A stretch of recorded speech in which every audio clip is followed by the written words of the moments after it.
My name is Alara, and the last thing I remembered was the cold. A cold that seeped from the linoleum floor of the hospital corridor into my bones.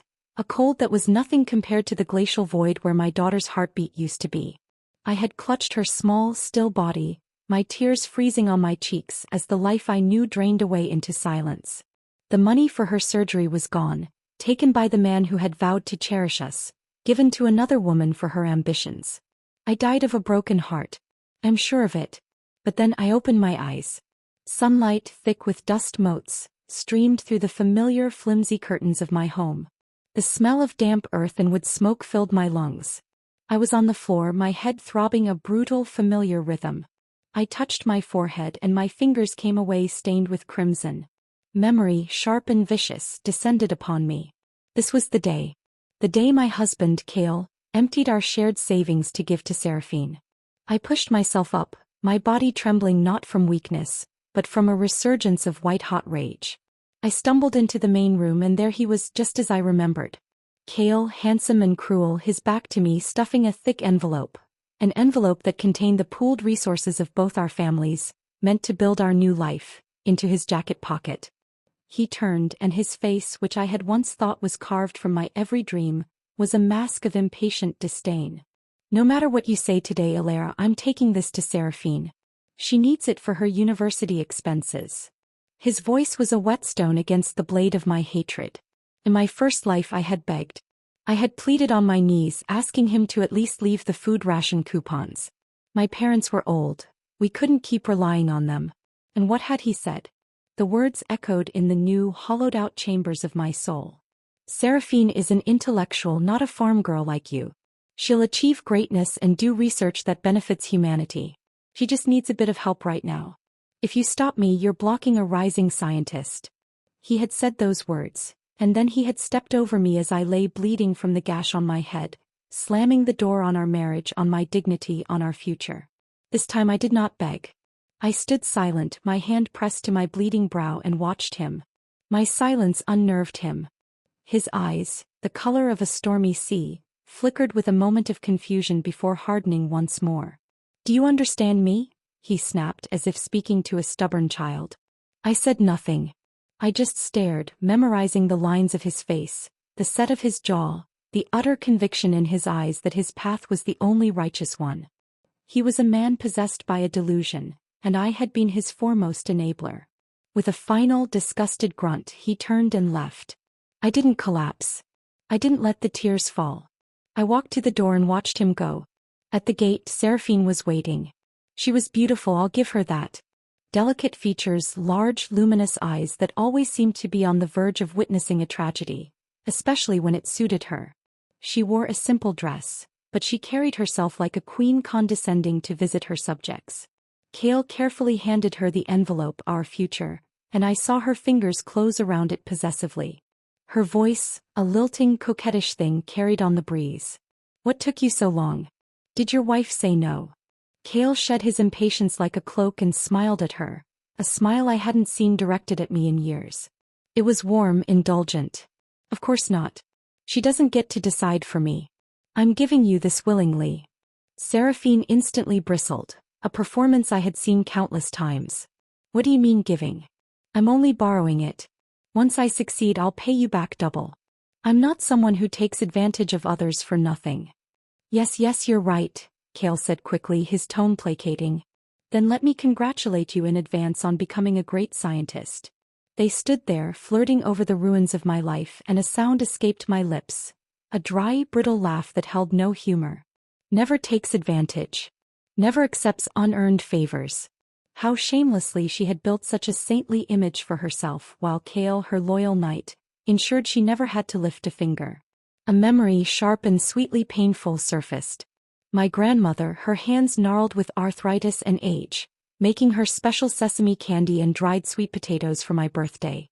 She knew her time was short, and she had worked herself ragged to make piles of it, wanting to leave me with a store of love to last. She told me to share it with Cale, whom she treated as her own grandson. The next day I saw those very treats in Seraphine's hands. She snacked on them casually in the fields, and when she grew bored she tossed the unfinished pieces by the roadside. She treated my grandmother's love, the last physical manifestation of her care, like garbage. I had confronted her then in my first life. Why are these things with you? Weren't they the ones I gave Kale? The public shaming had made her run off in tears. That night, Kale had stormed into our home. Alara, it was just a few lousy dried sweet potatoes. Did you really have to humiliate Seraphine in front of everyone like that? I was the one who gave them to her, so stop picking on her. I'm warning you. Tomorrow you're going to apologize to her in front of everyone, or our engagement is over. And I, terrified of losing him, of being alone, had obeyed. I had apologized for being hurt that my dead grandmother's love had been discarded. The humiliation had been a poison I drank willingly, all for a man who saw me as an obstacle. But that was the old Alara. The one who died in a cold hospital corridor. Now, watching them walk away, their heads close together, I felt the poison solidify into a diamond-hard resolve. I pushed myself from the doorframe, my body moving with a purpose I hadn't possessed in a lifetime. I rushed forward, my feet pounding on the hard-packed earth, and planted myself directly in their path. They stopped, startled. In their wide, astonished eyes, I saw the reflection of my disheveled state. My clothes dirted from the floor, my forehead split and bleeding. Seraphine, I said, my voice firm and clear, cutting through the pastoral quiet. Give me back the money. I stretched my hand out straight toward her. Seraphine's reaction was instantaneous. She shoved the envelope deep into her pocket and clutched it tightly as if I were a common thief. Why should I? She retorted, her voice gaining a shrill edge. Kale gave it to me. Then she turned her pitiful, wide-eyed look on him. Kale, didn't you say you make the decisions in your household? What's your wife doing now? Kale was stunned. This defiance was new. His eyes, filled with a familiar disgust, snapped to me. Alara, what are you making a scene for? As head of this household, don't tell me I can't even touch the money in this house. The words, head of this household, almost made me laugh again. He was the head of a household he was actively looting. You say you're giving her money for some grand reason, I said, my voice cold and steady. Don't twist this with lofty excuses and act like your motives for supporting Seraphine are so noble. If you want to give her your own money, that's up to you. But that envelope doesn't just contain yours. It holds my share too. I worked for that money with my own sweat. What right do you have to take it away? What right do you have to lend it to her? Kale froze. He was so used to my obedience, my adoration, that he had taken it for granted that my money was his to use freely. He had never once considered I might have an opinion. We're husband and wife, he stammered, recovering slightly. What's yours is mine. How can you be so petty, nitpicking with me? I ignored him. I stepped forward, and before Seraphine could react, I reached into her pocket and pulled the envelope out. Her gasp of outrage was a satisfying sound. I didn't run. I stood right there, under Kale's furious gaze, and carefully counted out the portion that belonged to me. Every coin I had saved from selling eggs, from helping neighbors, from the small stipend my grandmother had left me. I tucked my share into the small pouch I wore under my dress, the feel of the coins a solid, comforting weight against my thigh. Then I looked straight at Kale, a sneer twisting my lips. You really are quite the man, aren't you? The irony in my voice was thick enough to choke on. It left them both flustered and speechless. Seraphine, her thin skin burning with humiliation, stomped her foot. I've never been so insulted, she cried and turned and ran. Kale, ever her loyal hound, shot me a look of pure, bewildered hatred before chasing after her. Seraphine. Wait. I didn't watch them go. I turned my back on them and walked into my house, my heart pounding not with fear, but with a fierce, wild joy. It was a small victory, but it was mine. I had drawn a line in the sand. Sitting at the rough-hewn table, I calculated the division of the money again and stored my pouch away, neat and secure. The cut on my forehead throbbed, a persistent reminder of the life I had left behind. I knew this was only the beginning. Kale would be back and he would be angry. The entire village who watched our drama with rapt attention would be talking. But for the first time I didn't care. Their whispers couldn't hurt me anymore. I had already lived through the worst they could offer. I had already died. The rest of the day I planned. I thought of my daughter, her sweet face already beginning to blur at the edges of my memory, a pain I would carry forever. I would not bring her into this world again, into a life of neglect and a father who would sacrifice her for another woman. That love, that sacred duty had been betrayed in the most fundamental way. As the afternoon sun began to wane, I knew what I had to do. It was time to visit my family's home, to stand before the memorial tablets of my father and grandmother. It was time to collect what was rightfully mine, and then I would leave. This house, this marriage, this life. It was all a gilded cage, and I had just snapped the lock. Cale thought he was the head of this household. He was about to find out he was presiding over an empty throne. The walk to my family home was a journey through a ghost landscape of my past. Every rut in the road, every leaning fence post, was a landmark of a memory, most of them painful. This was the path I had trudged down, weary and dusty, following Seraphine to the city in my last life. This was the field where I'd seen her toss my grandmother's sweet potatoes. This was the lane where the village women would fall silent as I passed, their pitying stares feeling like physical blows. My family's cottage stood at the edge of the village, smaller and more dilapidated than I remembered. The thatched roof was thin in places and the vegetable patch was overgrown. After my father's death and my grandmother's passing, there had been no one to maintain it. I had been too busy trying to earn love from a man who had none to give me. I pushed the creaking gate open and stepped into the small, silent yard. The air was still and heavy with neglect. Inside it was dark and smelled of old wood and dust. On the simple wooden altar against the far wall sat 2 memorial tablets. One for my father, Liam, and one for my grandmother, Anya. Seeing their names carved into the wood was like a punch to the gut. All the resolve I had felt earlier trembled, and for a moment I was just a girl again, alone and terrified. I fell to my knees before them, the hard-packed earth floor cool through my thin trousers. The story of my father and Cale's father, Alistair, was a village legend, one I now knew to be a lie wrapped in a debt. Years ago they had been working in a factory in a distant city. A fire had broken out in the dormitory. In the chaos, my father had shoved Alistair towards safety, sacrificing his own chance to escape. Alistair returned to the village a hero, my father's savior, and eventually became the village head. When my grandmother, in her final illness, had swallowed her pride and called the Alistair to her bedside, she used that life debt to beg them to treat me well. Alistair had promised beautifully, swearing to treat me like his own daughter. His wife, Morwenna, had clutched my hand and vowed to cherish me like the apple of her eye. They were liars. The entire family was built on a foundation of lies and ingratitude. "I'm sorry," I whispered to the silent tablets, my voice cracking. "I'm so sorry I was so weak. I forgot who I was. I forgot that I am your daughter." How I wished I could tell my father that the man whose life he saved had become the very one to crush me. If he could live again, I would beg him never to save that ungrateful man in that fire. Then, from a small hidden compartment in the altar that only I knew about, I took out a single stick of incense. I lit it, the fragrant smoke curling upwards in a pale, graceful ribbon. This was for my daughter. The daughter no one had wanted. The daughter whose life had been so carelessly extinguished. I had no body to bury, no tablet to inscribe her name upon, but I carried her in my heart, a permanent aching scar. "I will not bring you into this world again," I vowed, the smoke stinging my eyes. "You deserve peace, not the suffering that was waiting for you here." The pain of holding her as her life slipped away was a physical memory, sharp enough to make me clutch my chest. It was a pain that had killed me once. I would not subject her or myself to it again. Staring at the faces of my father and grandmother in my mind's eye, my resolve hardened into steel. I must leave Cale. This was no longer a desire. It was a biological imperative, like breathing. I would not spend the rest of my life tangled up with these rotten people. If Cale wanted to grovel at Seraphine's feet, he could. But I was done being the pitiful supporting role.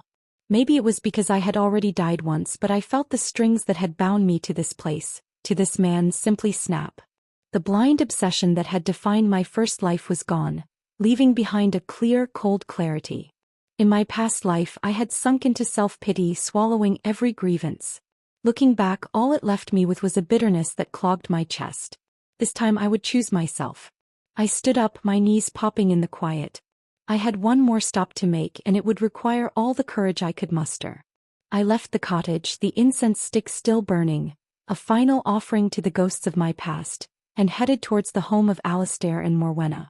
Their house was the largest in the village, a symbol of their status. It was solid, built of good stone with a proper tiled roof. I stood outside the gate taking a deep breath, already planning my words. I wasn't here to beg. I was here to collect a debt. I knocked. The door was opened by Morwenna, her face, once handsome, now permanently pinched with dissatisfaction. Seeing me alone, her lips tightened. Elara. Where's Kale? Why didn't he come with you? He went out with Seraphine, I replied evenly. The moment she heard that name, her eyes rolled back in theatrical fury. What? Again with that little fox? Why didn't you stop him? I thought once he married you, you'd be able to keep him in line. Turns out you're useless. In Morwenna's eyes, Seraphine was trouble. Too pretty, too flashy, and too bold. She knew Seraphine would never be content in the countryside, and she hated that the girl was still stringing her son along. But her anger was never directed at Kale, her precious boy. It was always directed at me for not being enough of a lure, for not being a strong enough cage. In my first life, I had mistaken her scolding for solidarity. I thought she was on my side. Now I saw the truth. She simply saw me as easy to control, the ideal daughter-in-law because I was malleable and knew my place. I frowned, my patience, which had once been infinite, now worn to a nub. Kale's legs are his own. How am I supposed to tie him down? And besides, if scolding worked, you've been at it for years. Did that ever stop him from flirting with Seraphine? Her face froze, her brows knitting together in outrage. You insolent girl. How dare you talk back to your mother-in-law? She raised her hand, the movement practiced and swift, ready to slap me into submission. But I wasn't about to stand there stupidly like in my last life, waiting for the blow to land.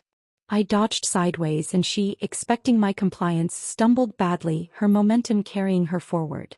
She fell onto the ground with a heavy thud, crying out as she twisted her back.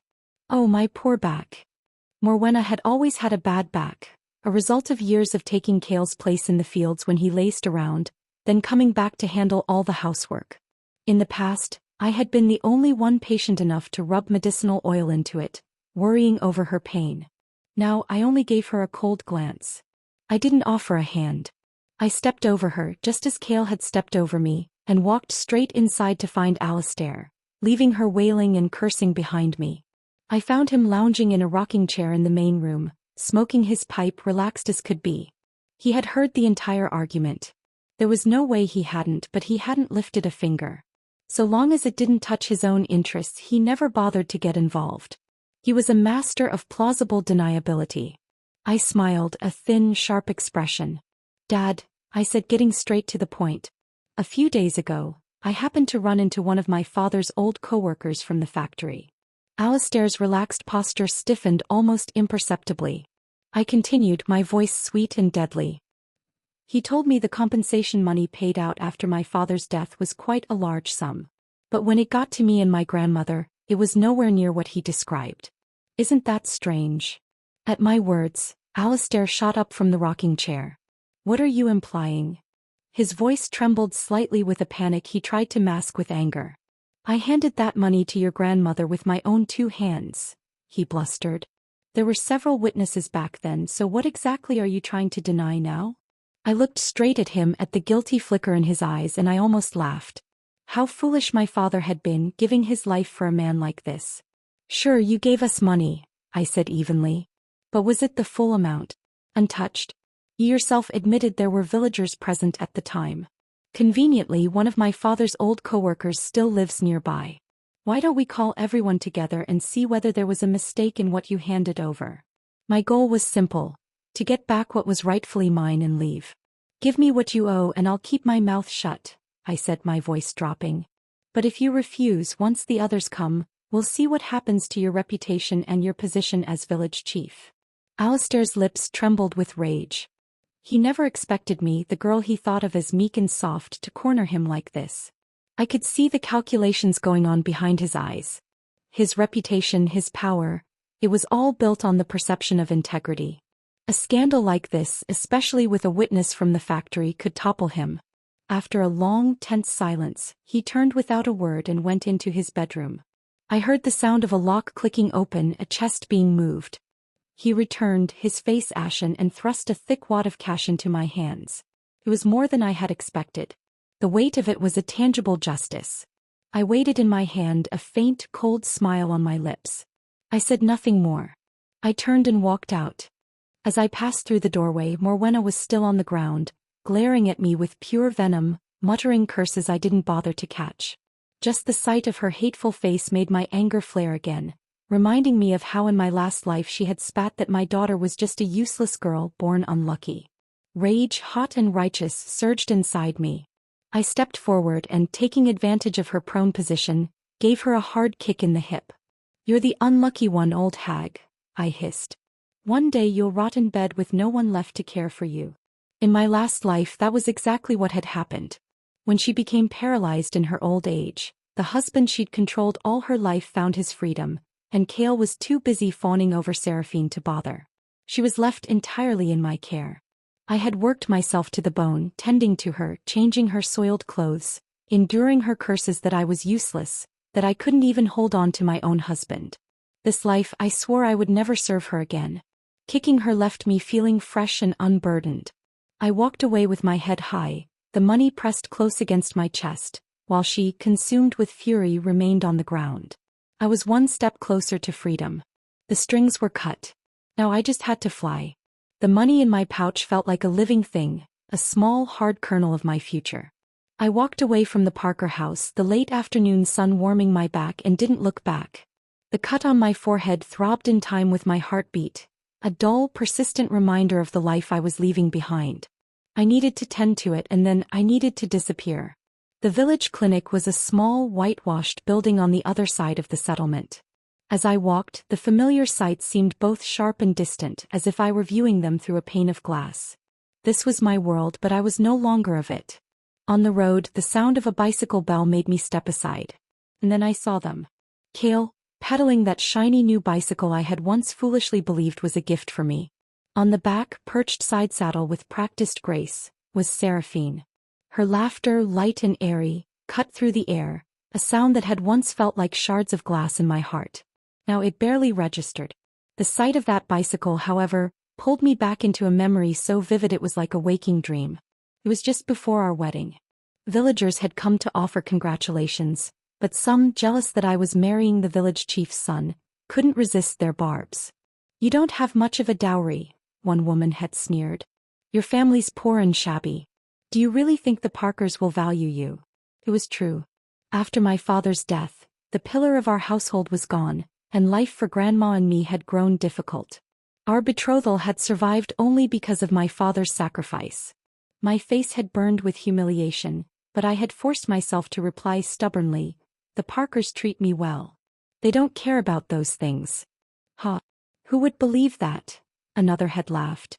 "If the village chief's son hadn't saved you when you fell in the water, they never would have brought up that engagement again.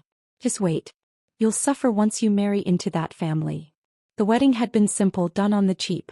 To make it seem like Kale cared, I had worked myself ragged, using the living expenses Grandma gave me to buy a wristwatch and a sewing machine. I told everyone they were gifts from Kale, proof of his love. Then one day I saw the bicycle at the Parker home. My heart had soared. I threw my arms around Kale's waist, tears of joy streaming down my face. "Kale, how did you know?"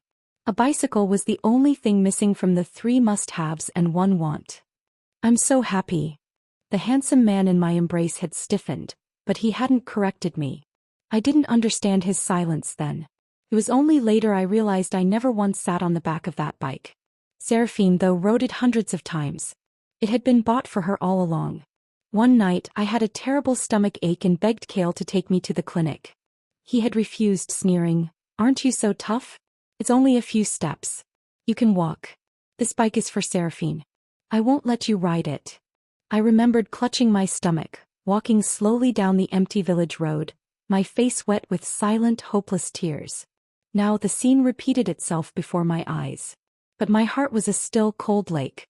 Kale's eyes flickered as they met mine. With Seraphine's arms still around his waist, he suddenly panicked, braking hard. Seraphine nearly tumbled off. "What are you doing?" she snapped, annoyed as she dismounted. When she saw me, her expression shifted to one of placating concern. "Alara, don't get the wrong idea. Kale was just being kind, giving me a ride to buy something. Nothing improper happened between us. Please don't spread rumors that would ruin my reputation." I smiled, a faint, dismissive curl of my lips. I brushed past her without a glance and kept walking towards the clinic.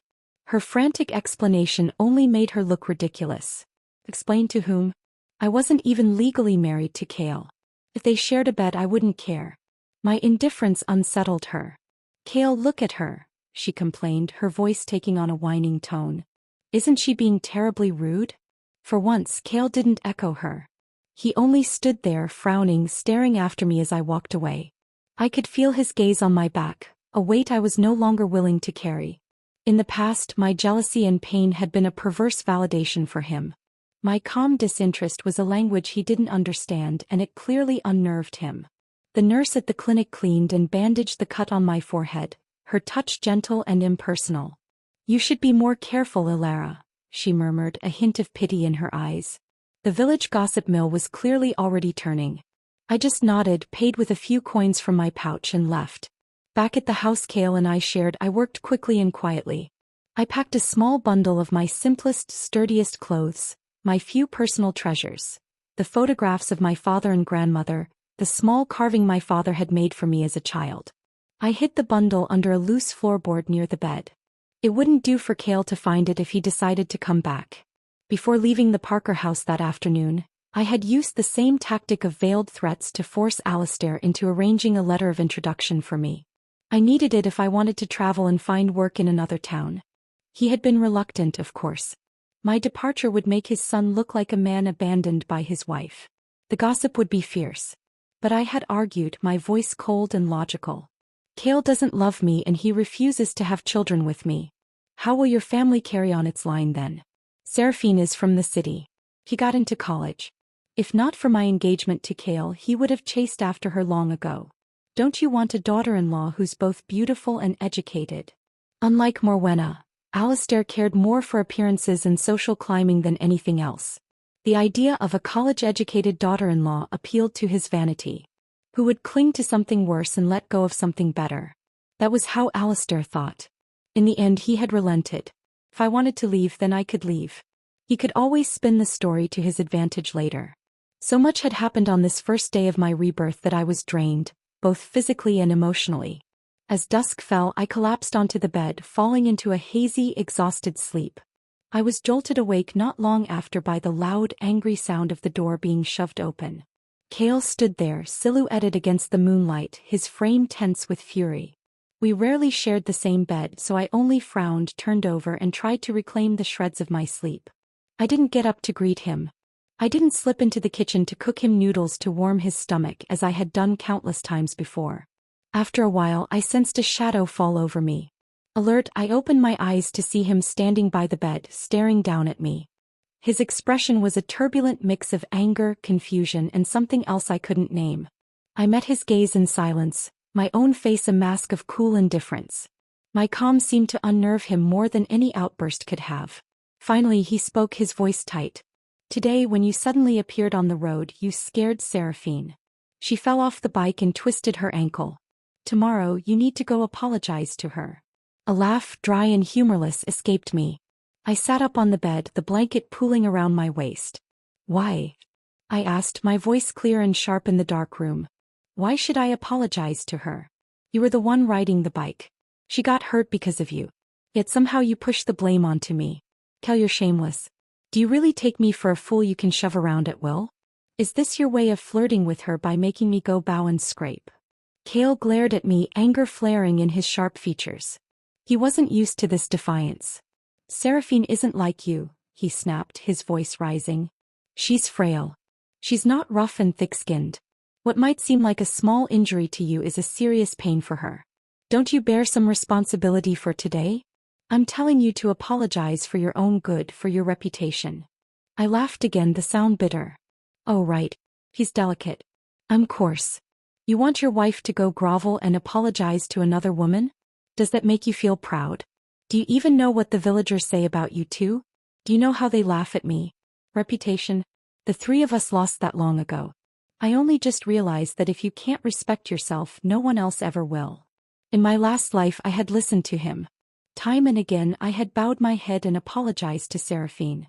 And what had I gotten in return? His indifference, his contempt, the villagers' ridicule. I didn't need that. Not anymore. Kale's face darkened with fury. Alara, what's gotten into you today? Your words are vile. Seraphine and I share nothing but a revolutionary friendship. I've never had improper thoughts about her. Don't slander her and ruin her reputation. I stood up, stepping closer to him until we were almost nose to nose. I fixed him with a mocking stare. Improper thoughts? Don't you know better than anyone whether you've had them? Do you think the whole village is blind? Do you think they haven't seen you trailing after Seraphine like a dog?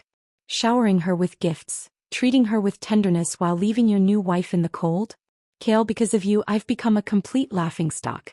If you have even a shred of conscience left, stop trampling on my dignity. I took a deep breath, the memories of my daughter's still face giving me a courage born of utter despair. You care about Seraphine. I care about myself. Force me one more time to apologize to her, and I'll hang myself with a rope right in the village square. I'll leave a letter and make sure it's read aloud at the broadcast station, telling everyone exactly how you and Seraphine carried on in secret, how you disgraced yourselves. Let's see if Seraphine still manages to graduate. Let's see how you manage to hold your head up then. Fueled by the bitterness of my past life, my words were heavy and cruel. My eyes burned with a hatred so pure it made Kale stumble back 2 steps. His face twisted with confusion, disbelief, and even a trace of fear. He couldn't understand how I had come to hate him this much, how I could even speak of suicide. To him I had always been the girl whose whole heart and eyes were filled with him. He must have thought it was jealousy that had broken me. That was the excuse he would settle on, a neat reason for my transformation. He drew in 2 sharp breaths, didn't argue further, and only muttered, "You're simply unreasonable," before storming out of the house, the door slamming shut behind him. When his panicked footsteps faded, I slumped back onto the bed. Hang myself for a man as rotten as him? Impossible. I had only said it so he would understand I was no longer his to command. Since he cared so much about Seraphine's reputation, maybe he'd actually fear that if he pushed me too far I'd ruin it. At least for now he wouldn't dare harass me again. In the empty house, the full weight of the day's events finally crashed down on me. I reached under the pillow and pulled out the old photographs. My tears, hot and silent, soaked through the paper. After Grandma and Dad died, no one had ever cherished me again. If that was the case, then I had to love myself twice as much. I swore I would never let anyone bully me again. If heaven truly had spirits, then surely it was Grandma and Dad who had pleaded for me to be reborn. I had to live well. I had to live strong. What was this hardship compared to losing my child? I no longer loved Kale. His so-called affection was the cheapest, most disgusting thing in this world. And I was finally free of it. From that day on, Kale never came home. I didn't know where he stayed and I didn't care to ask. The silence in the house was a balm. For the first time in years, the space felt like my own. I used the days to finalize my plans, to gather my strength. I bought a train ticket to a southern province I had only ever heard of in stories. A place of opportunity, far from the stifling familiarity of this village. The day of my departure dawned clear and fine. The weather felt like a blessing. I dressed in my plainest clothes, shouldered my small bundle of belongings, and took one last look around the house that had been my prison. There was no nostalgia, only a profound sense of closure. I left the key on the table and walked out, closing the door softly behind me. I did not look back. On the road to the station, I ran into a small group of educated youths who were also returning to the city. When they saw me carrying luggage, their expressions showed surprise, but they were tactful enough not to ask questions. Everyone in the village knew how Kale treated me. These young people, unlike Seraphine, still understood right from wrong. In their eyes, her behavior was a disgrace to their identity. One of them, a girl with kind eyes named Lien, slipped me some fruit and dry rations. "For the journey," she said softly. "I never got to thank you properly. That time I was late finishing my fieldwork, you stepped in and helped me without asking for any pay. I didn't even remember the incident. In my past life, I had been so wrapped up in my own misery that such small acts of kindness were a blur. But I thanked her and accepted her kindness, the simple gesture warming a place in my heart I thought had frozen solid. The train station was a chaos of noise and steam and humanity. I clutched my ticket and letter of introduction tightly, my heart hammering against my ribs. This was it. The point of no return. As the train roared into the station, its sound was deafening, a beast of progress and change. I found a seat by a grimy window and stared out as the village, my entire world, began to slide away. The fields, the houses, the people. They shrank into insignificance, becoming nothing more than a smudge on the landscape.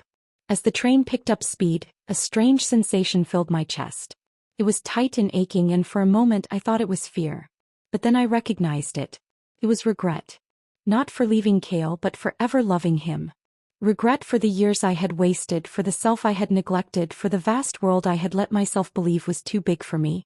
I had lived so small in a cage of my own making. Tears stung my eyes, but they were not tears of sadness. They were tears of release. I breathed in the sooty metallic air of the train car, and it tasted like freedom. Meanwhile, Cale had not gone back to his own home, but had instead stayed at his so-called best friend's house. Those days his mind was in chaos. He even dreamt a wild, absurd dream so vivid it felt like a memory. In it, he was madly in love with Seraphine, following her from the countryside to the city, working himself to the bone to earn her living expenses. During that time I had given birth to a sweet but sickly daughter. Yet he never fulfilled the role of a father. For 10 years straight he devoted himself to Seraphine, hollowing out his family's savings, taking reckless risks to make money for her dreams, even stealing the life-saving money for our daughter's surgery to cover the debts of her failed research. And in his dream, with his help, Seraphine truly did become a brilliant scientist. When Cale thought he could finally be with her, she looked at him with utter disdain and said, "Be with you? Do you even deserve me? I am a highly educated scientist and you're just a country bumpkin. All these years of money you gave me, I'll have my assistant transfer it back to you. Once you've received it, don't ever contact me again." Then she lifted her hand, flashing a diamond ring, and told him she was soon to be engaged to the CEO of a listed company. Cale stood there dumbfounded, utterly stunned. It was only then he realized he had been played by Seraphine his entire life. Furious, he tried to confront her, but her bodyguards pinned him to the ground, beating him mercilessly until he was beaten to death.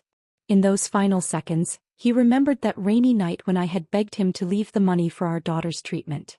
Was I holding our child just as desperate as he felt now? He jolted awake, drenched in cold sweat. Thankfully it had only been a dream. He admitted to himself that he did like Seraphine, but not so far gone that he would sacrifice his own daughter's life. The thought of a child, soft and sweet, calling him daddy, stirred something unfamiliar in his chest. A tremor of remorse? He suddenly remembered the way I had screamed at him that day, hysterical and broken. Had he really treated me too harshly all these years? Glancing at a calendar on the wall, he realized with a start that it was my birthday. His expression shifted, touched by a strange, unfamiliar guilt. At once he grabbed some money, planning to head to town and buy me gifts. My favorite pastries, some candies, a new dress. He imagined bringing them home openly so the whole village could see. He wanted them to know he did care for me, that I truly was his wife. But as he stepped outside, it was Seraphine he found waiting for him. She bounced toward him playfully. "Cale, can you take me to the department store? I need to look for some new books." He hesitated, then said a little apologetically, "Seraphine, today is Alara's birthday. I need to be with her." Seraphine blinked, then burst out laughing as if she'd heard the funniest joke. "Are you kidding me? Alara packed her bags today. She's gone. She said she's not coming back." Cale's brow furrowed. "What nonsense is that? How could she? We're married. Where could she go?" A villager passing by couldn't hold back and added, "It's true, Cale. I saw her at the station early this morning, but I didn't dare stop her. Honestly, I thought you two were divorced already." "We're not divorced," Cale blurted, panic seizing him. But then the realization hit him like a physical blow. They had never even registered their marriage. All they had done was hold a simple ceremony. He had resisted the official paperwork, and now it meant nothing.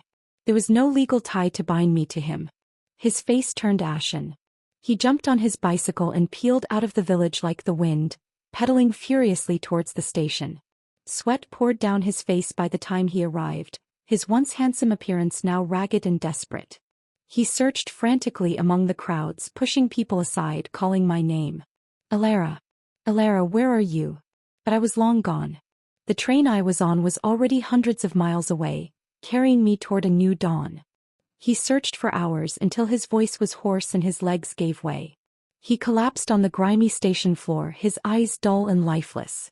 I had truly left him. How could I bear to? He buried his face in his hands and sobbed, the sound ugly and raw, feeling something inside him collapse into a vast empty silence. The dream had been a warning and he had ignored it. Now the consequences were real and they were absolute.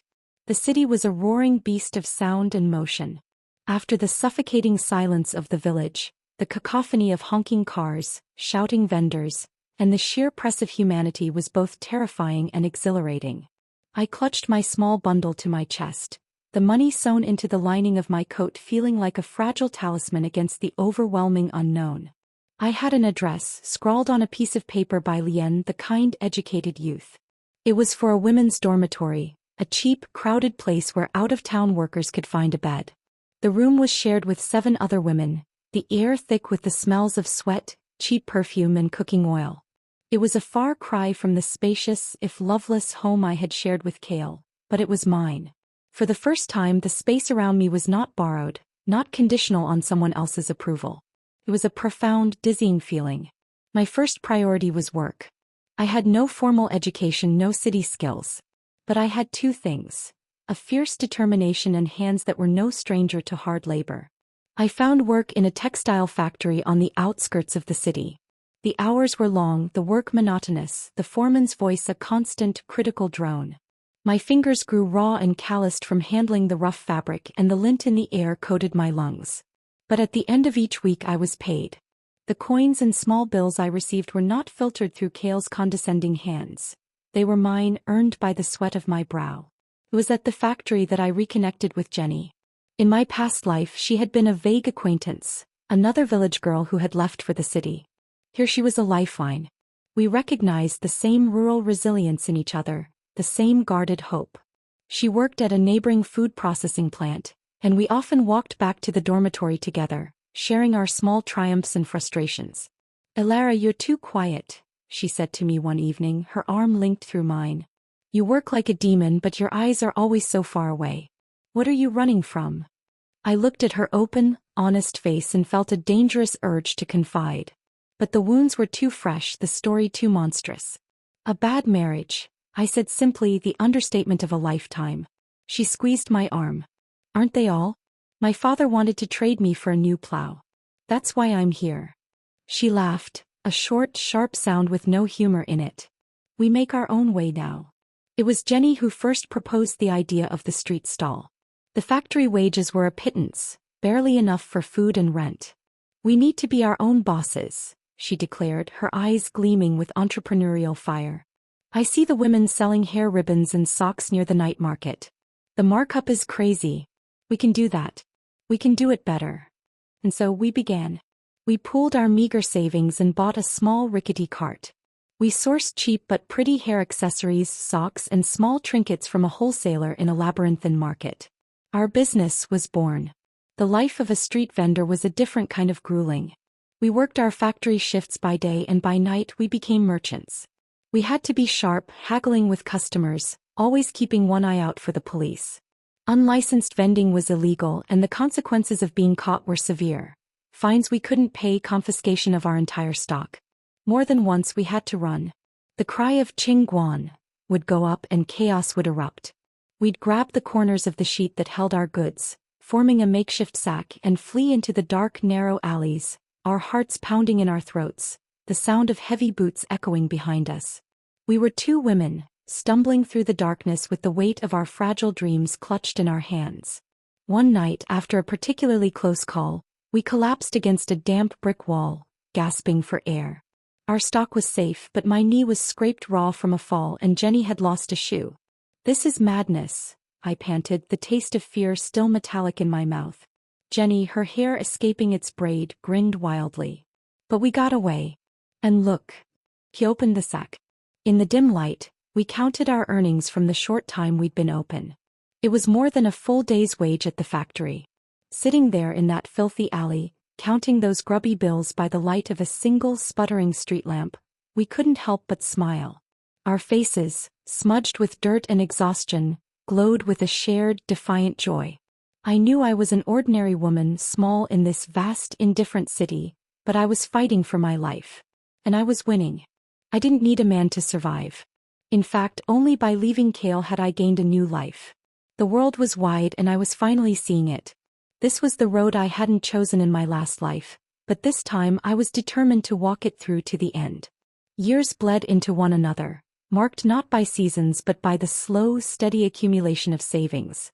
Jenny and I graduated from the rickety cart to a small fixed stall in a slightly better market. We no longer had to run from the police. We paid our fees, we knew the beat cops, and we became a fixture. Our reputation for fair prices and good quality grew. We finally saved enough to take the ultimate risk. We rented a tiny shop. It was no bigger than the main room of my old village house, but it had a solid door we could lock and a roof that didn't leak.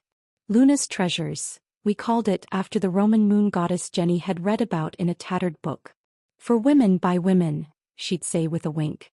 The day we opened, we stood outside looking at our names painted on the window.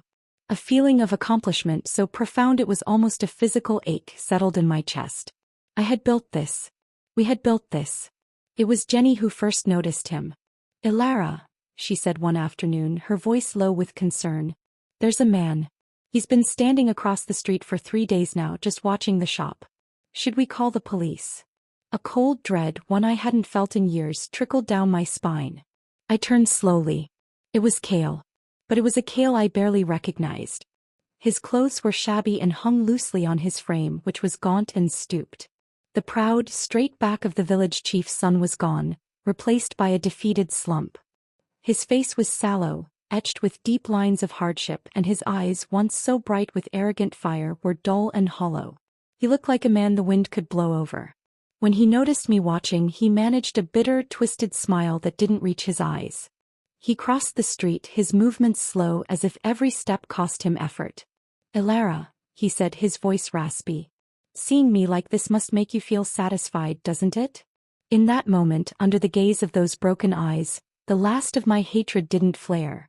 It simply evaporated, leaving behind a vast, empty pity. He was no longer the villain of my story, just a pathetic footnote. "What do you want, Kale?" My voice was calm, flat. He looked down at his worn-out shoes. "That day after you left the station, I was riding back to the village. I wasn't paying attention. I tripped, hit my head on a stone." He touched his temple absently. "And then, I remembered everything. The dream wasn't a dream, was it? It was real. I really did let our daughter die." He looked up at me then, and the raw, unvarnished agony in his gaze was a truth I couldn't deny. He remembered. He knew the full weight of his sins. "We grew up together," he whispered, tears welling in his eyes. "You loved me for 10 years without regret. And this bastard, I threw you away. I know it's impossible to repay. I know there can never be another chance." He told me he had learned which city I was in, but shame had kept him away. He'd drifted, jobless and aimless, a ghost of his former self. And Seraphine, the moment she saw he was no longer useful, that he had no more money to give, she had dropped him and clung to another man with better prospects. Then he told me of the Parker family's downfall. An anonymous letter, packed with evidence, had arrived with the county officials. It detailed how Alistair had skimmed my father's death compensation, his extortion of the villagers, his embezzlement of village funds, even his affairs with several widows. He was arrested, his reputation in tatters. The family was ruined, despised by everyone. Morwenna, unable to bear the shame and the sudden poverty, had suffered a stroke and was left paralyzed. "At first I tried to care for her," Kale said, his voice hollow. "But her tongue, it was so harsh. Always cursing, always blaming me. And the poverty, it was crushing." He looked away, his shame complete. "I left her. I spent my last money on a train ticket to come here. I needed to see that you were okay. I thought if I knew you were living well, it might ease the torment." I said nothing. I let the silence stretch, let him stand there in the wreckage of the life he had chosen. Finally I spoke. "Yes, you're pitiful now. But for me it's still not enough." I smiled, a faint, cold thing. "Unfortunately, you have nothing left to lose, so you're not even worth hating anymore." I saw the truth of my words hit him, a final, killing blow. "Of course," I added, my voice dropping, "the anonymous letter was mine." His head snapped up, shock warring with the dawning understanding that the woman he had thought was meek and soft had been the architect of his family's destruction. How could I let a man like your father go unpunished? I asked. My father gave his life for him and he repaid us with betrayal. He stole my father's compensation and your mother helped grind me into the dirt. I even expected she would suffer a stroke from the shock. Perhaps heaven itself lent me its hand in punishing evil. I looked at him, this hollowed-out man who had once held my heart and my life in his careless hands. As for you, being discarded by Seraphine broke you beyond repair. No matter how you struggle now, you will never rise again. I had no more words. I had no more anger. I turned to go back into my shop, the place I had built from nothing. Suddenly I heard a thud behind me. I turned to see Cale on his knees on the dirty pavement, his face contorted, tears streaming down his cheeks. Elara, I regret everything, he choked out. I was blinded, lost with Seraphine. But in my heart you were always the special one. Otherwise I would never have married you. Please forgive me. Let me spend the rest of my life atoning. I swear I will love you with my whole life. He clutched at the hem of my dress, groveling in the dust. The reversal was so complete it was almost biblical. Once I had been the one so lowly before him. I looked up at the hazy city sky, my gaze indifferent. So what if I was in your heart? You still chased after Seraphine. You wanted both but ended up with nothing from her. And now you come running back to me like some withered patch of grass. Cale, do you really think I'm that easy to fool? He staggered to his feet, panicked. No, that's not it. Before you left, I truly wanted to be good to you. On your birthday, I even bought you several dresses, but I never got the chance to give them to you. He fumbled in his grimy bag and pulled out several packages, wrapped in paper that was now yellowed and stained. The dresses inside were still neatly folded, untouched by time. He handed them to me, his eyes full of a desperate, pathetic hope. I took them. I felt the cheap fabric under my fingers. And then, without a moment's hesitation, I threw them on the ground and stomped on them again and again, grinding the faded prints into the grime of the street. I don't want them, I said, my voice cold and final. Get out. I never want to see you again, you murderer. The word hung in the air between us. Murderer. My daughter would always be the pain I could never heal. If killing weren't against the law, I would have already cut him into 1,000 pieces. He stared at the soiled, trampled dresses under my feet, the last glimmer of hope in his eyes snuffing out into nothingness. All right, he whispered, his voice a broken echo. I'll go. I'll go. He turned and shuffled away, a solitary, broken figure being swallowed by the city's crowds. I watched him until he disappeared around a corner. Then I turned my back, walked into my shop and closed the door on the past. The encounter with Cale left a strange, quiet hollow in its wake. The ghost that had haunted the edges of my new life had finally appeared, only to prove he was just a man. A broken, pathetic one at that. The fury that had fueled me for years had burned out, leaving behind the cool, clean ashes of indifference. I had looked my monster in the eye and found him frail. Life at Luna's Treasures continued, richer for his absence. Jenny and I poured our energy into the shop and our small business began to thrive. We started designing our own simple clothing patterns, hiring a few seamstresses, and slowly we evolved from a retail shop into a small budding brand. The Luna label began to stand for something: resilience, quality, and a quiet kind of beauty. Our success allowed us to think bigger. We scouted locations and decided to open a small factory, a place that could provide stable jobs for other women who had come to the city with nothing but determination. The decision felt right, a way to transmute the pain of my past into something that could nurture the future of others. When considering locations, my hometown province, with its lower costs and available workforce, was a logical choice. I felt no sentimental pull, only a cool, practical assessment. The past held no power over me anymore. It was just a place on a map. The news of my factory's expansion spread through the old village grapevine faster than any official announcement.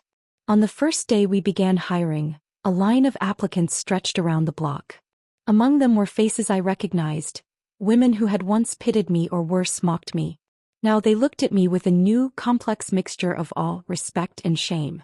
One woman, a former neighbor named Fun, clasped my hand with her work-roughened ones, her eyes glistening. "Alaire, look at you. We always knew you were meant for more than that, Cale." Her words were kind, but the subtext was clear. They were revising history, aligning themselves with my success. That old Parker woman got what she deserved, didn't she? Swaggering around, cursing everyone. Now her husband's in prison. She was paralyzed, and that son of hers, he didn't take care of her. She didn't last more than a few months. The stench was so bad no one would even rent rooms in their building. She leaned in, her voice dropping to a gossipy whisper. As for Cale, no one knows where he's gone. Probably dead in a ditch somewhere. I listened, my face a polite mask. The news of Morwenna's fate was an expected echo. The universe had simply collected on a debt. As for Cale, her words conjured no feeling in me. He was already a ghost. But the ghost wasn't finished yet. Not long after the factory opened, I saw him again. He was waiting by the gate at the end of the day, more haggard than before, his body seeming to float inside his ragged clothes. His skin had a sickly yellow tint, and he was so thin he looked like a strong wind could blow him down. He was the walking embodiment of ruin. Our eyes met across the dusty yard. He opened his mouth, a desperate, wordless plea etched onto his gaunt face. But when his gaze met my cold, distant one, the words died before they were born. He saw no softness there, no crack in the foundation of my resolve, not even the heat of hatred to warm himself against. He saw only a final, absolute closure. He flinched as if struck, lowered his head and shuffled away into the twilight without a sound. That was the last time I ever saw him. Later, word reached me through the factory grapevine. Cale had been sick, a terminal illness that had eaten him away from the inside. He had no money for treatment, no one to care for him. He had held on for a while, a stubborn, fading ember, and then he had simply gone out. When the news of Cale's death finally reached me, I was in my office, reviewing production schedules. I put down my pen and looked out the window at the bustling factory floor below. I felt a pressure behind my eyes, a tightness in my throat. For a terrifying second I thought I might cry for him. But the tears didn't come. Instead, a deep, shuddering sigh escaped me, a final exhalation of a poison I had been carrying for 2 lifetimes. The pressure wasn't grief. It was the last vestige of the pain leaving my body for good. Not for him, not to mourn him, but because I felt with a certainty that shook my soul, that my loved ones in heaven, my father, my grandmother, my daughter, had finally seen the last person who had truly wronged me receive his judgment.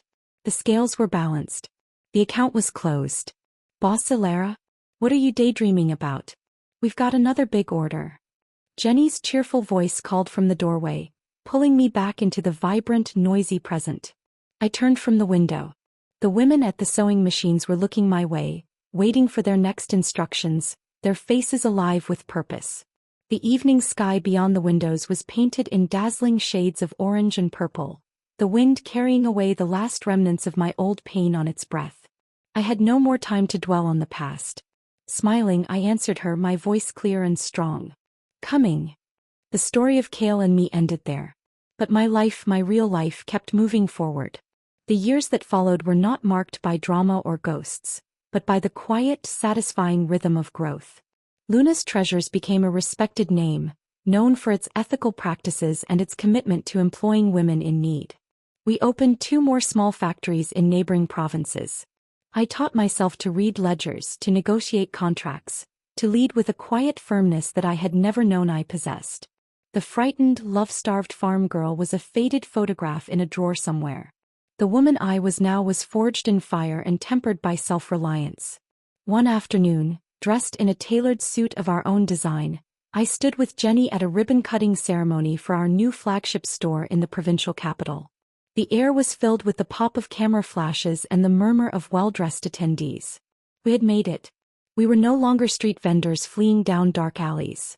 We were business owners, employers, success stories. And then across the crowd I saw her. Seraphine. She was working the event not as a guest but as a waitress, circulating with a tray of champagne flutes.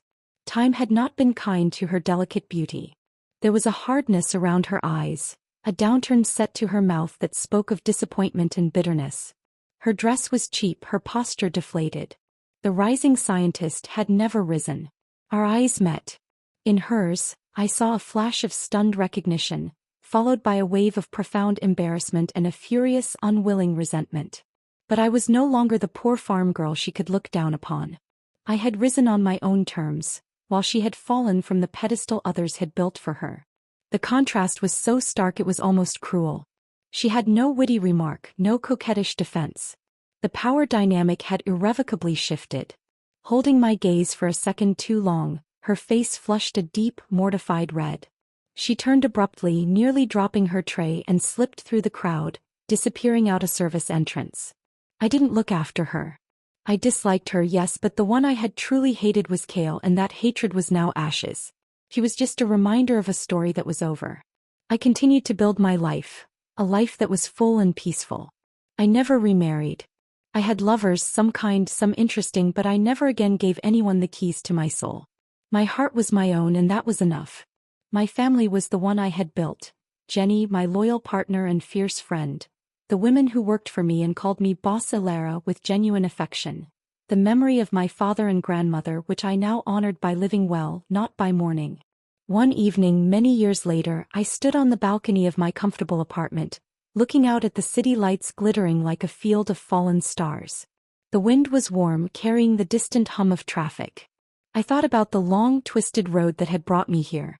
The desperate love, the searing betrayal, the cold despair of loss, the fierce struggle of rebirth. I had loved and lost. I had been broken and remade myself, piece by piece. I had sought revenge and found it, not in violence, but in a success so complete it rendered my tormentors irrelevant. I had carried the ghost of my daughter in my heart until the weight of her memory became a source of strength, not just sorrow. The world was vast, and I had carved out my own small corner of it. I had learned that freedom wasn't just about leaving a place or a person, it was about reclaiming the narrative of your own life. My story was no longer a tragic subplot in someone else's novel. It was mine alone. The evening sky was a deep, boundless blue, the last light of day a fading ribbon on the horizon. The wind whispered through the streets below, carrying away the final lingering remnants of old pain. I took a deep, clean breath of the city air. I had no more battles to fight, no more ghosts to lay to rest. I turned my back on the view and walked inside, closing the glass door on the past. The story of Kale and Elara was finished. But Elara's story, my story, was still being written, and for the first time, every word was my own. The end.